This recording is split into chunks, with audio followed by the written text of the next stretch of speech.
Brigpol Setio Herlambang ditemukan tewas bersimbah darah di dalam kamar di rumah dinasnya di Kalimantan Utara.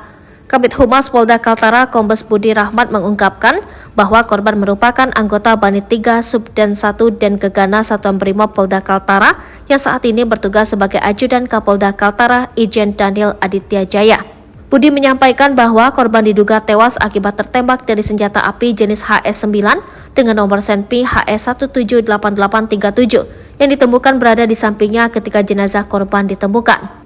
Brigpol Setio Herlambang diduga meninggal akibat kelalaian dalam penanganan senjata api, ucapnya. Saat ini, kata Budi, pihak berwenang telah membawa jenazah korban ke rumah sakit untuk dilakukan otopsi. Tim gabungan juga tengah melakukan penyelidikan untuk mengungkap penyebab pasti kematian korban. Malam ini, jenazah korban SH telah dibawa ke Rumah Sakit Tarakan untuk dilakukan otopsi guna mengidentifikasi penyebab pasti kematian korban, tambahnya.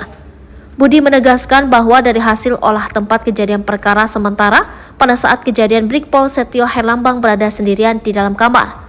Namun demikian, Budi membantah kemungkinan korban bunuh diri, melainkan menduga bahwa kematian korban disebabkan oleh kelalaian saat memegang senjata api. Kami menolak asumsi mengakhiri hidup karena fakta-fakta yang ada saat ini tidak mendukung asumsi tersebut. Korban tidak memiliki riwayat masalah psikologis dan saya memiliki pengetahuan yang baik mengenai korban, ujarnya.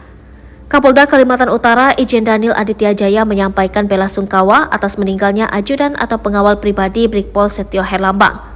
Korban diketahui meninggal karena diduga kelalaian dalam penanganan senjata api yang menyebabkan korban terkena tembakan. Informasi tersebut benar, kami dan seluruh anggota Polda Kaltara sangat berduka atas kehilangan ini, kata Daniel kepada Tribun News.